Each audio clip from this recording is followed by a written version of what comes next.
சௌந்தர்யா, என்ன பண்ற? அச்சோ, என்ன பண்ணுவ நீ? பாவம், இன்னும் என்னதான் பண்ண முடியும்? தாலிய தொங்க போட்டு கழுத்துல தாலிய வாங்கிக்க வேண்டியதுதான். ஆமா, நானும் பார்த்துட்டு தான் இருக்கேன். இன்னும் 4 நாள்ல கல்யாணம் ஆக போற கலையே உன் முகத்துல இல்லையேடா. அப்படிலாம் ஒண்ணும் இல்ல, நான் நல்லா தான் இருக்கேன். அதுவும் இந்த வார்த்தைய உன் வாய் தான் சொல்லுது, ஆனா உன் மனசு சொல்ற மாதிரி எனக்கு தெரியவே இல்ல. No, I'm happy. நான் உன் சித்தி, என்கிட்ட எதுவுமே மறைக்க வேண்டியதில்ல. இந்த கல்யாணம் உனக்கு பிடிக்கலையா?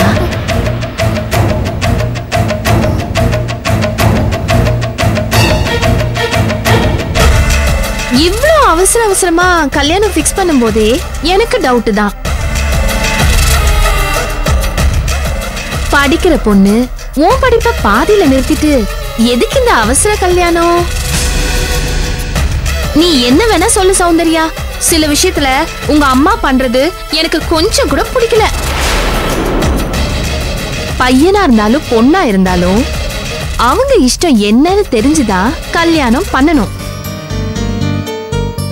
இப்படி எடுத்தேன் கவுத்தேன் பண்ணக்கூடாது. இவ்வளவு ஏன் மகன் கல்கி கல்யாண விஷயத்துல அவன் இஷ்டப்படிதான் நான் நடந்துகிட்டேன். லண்டன்ல அவனுக்கு நிறைய ப்ரொபோசல்ஸ் வந்துச்சு. ஆனா எப்போ ரேஷ்மி போட்டோ பார்த்து பிடிச்சிருக்குன்னு சொன்னானோ உடனே இந்தியா வந்து கல்யாணம் பண்ணி வச்சிட்டோம். ஆனா உங்க அம்மா உன் இஷ்டப்படி நடக்கல சௌந்தர்யா, அது மட்டும் எனக்கு நல்லா புரியுது. அப்படி உனக்கு ஏதாவது அப்ஜெக்ஷன் இருந்துச்சுன்னா என்கிட்ட சொல்லு சௌந்தர்யா, நான் உங்க அம்மா கிட்ட பேசுறேன். Come on, tell me. உன் மனசுல யாராவது இருந்தா சொல்லு, அவனுக்கே உன்னை கல்யாணம் பண்ணி வைக்க நான் ட்ரை பண்றேன்.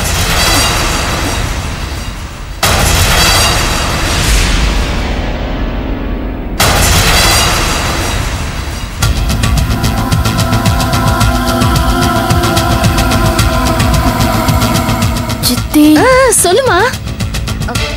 சொல்லு சௌந்தர்யா, சொல்லு. சொல்லு. நீங்க கேக்குறதால நான் சொல்றேன்.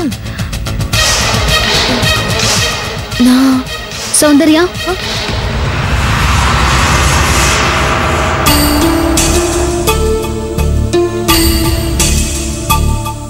நீங்களும் இங்கதான் இருக்கீங்களா? ஏன் நான் இங்க இருக்க கூடாதா? அத நினைச்சு நான் சொல்லல. அத்தை கல்யாணத்துக்கு நகை புடவெல்லாம் எடுக்கணும். இவ விருப்பம் என்னன்னு தெரிஞ்சா.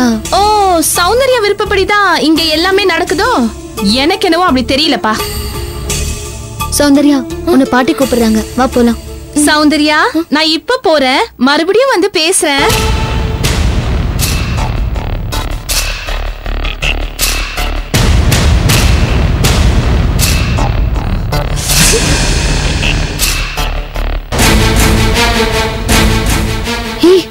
நான் கொஞ்சம் லேட்டா வந்திருந்தா எல்லா விஷயத்த உங்ககிட்ட சொல்லிருப்பேன்ல.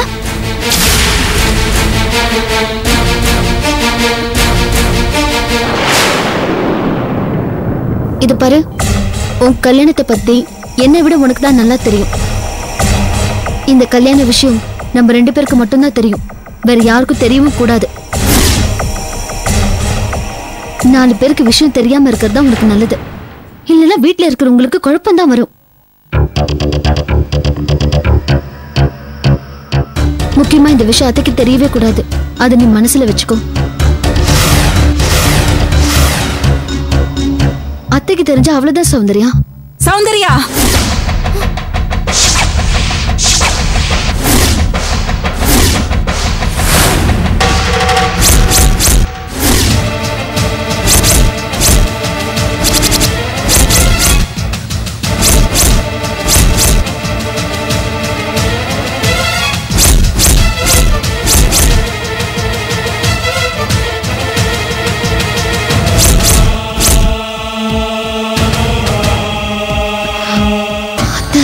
சௌந்தர்யா, இங்க உள்ளவங்களுக்கு வாய் நீண்டிருக்கு. யார் சொல்றதையும் நீ கேட்காத. அப்படி கேட்டுட்டு எங்கிட்ட எதிர்வாதம் பண்ணாத.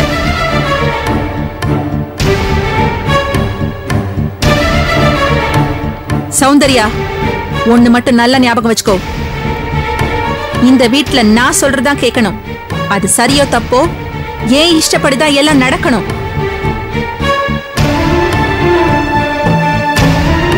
அத்தை, நான் எதுவும் தப்பா சொல்லல. உங்க இஷ்டப்படிதான் நடக்கணும்னு தான் சொன்னேன். எந்த ஆளு எப்படி பாப்பாங்க, எப்படி எல்லாம் பேசுவாங்க, அந்த பேச்சுக்கு என்ன அர்த்தம், இதெல்லாம் தெரியாத பைத்தியக்காரி நான் இல்ல.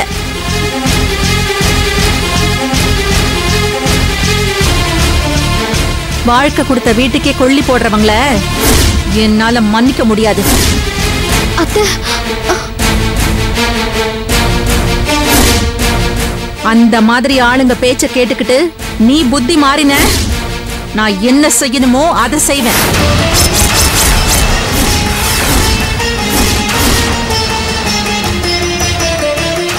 எங்கேந்து வந்தாங்களோ அங்கேயே திருப்பி அனுப்ப கூட நான் தயங்க மாட்டேன்.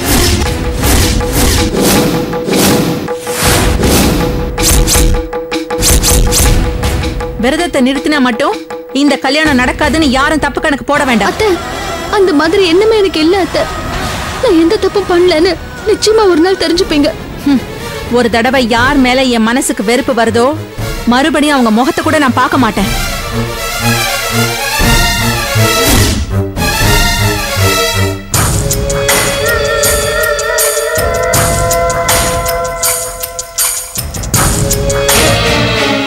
ஏய் சௌந்தர்யா, ஏன் இஷ்டப்படிதான் உன் கல்யாணம் நடக்கும்.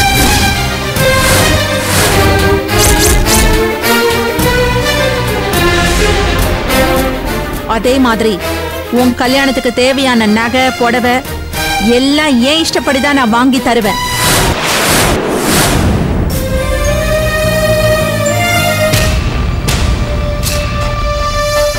நீ அதை போட்டுக்கிட்டு அடக்க உடக்கமா தாலிய கட்டிக்கணும். நீ இந்த வீட்டு படியை தாண்டற வரைக்கும் எல்லாம் ஏன் இஷ்டப்படிதான் நடக்கணும்.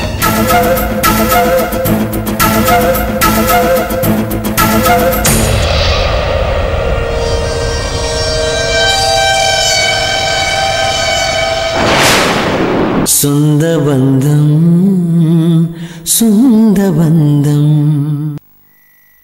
இந்திய தொலைக்காட்சிகளில் முதன் முறையாக திரைக்கு வந்து சில மாதங்களேயான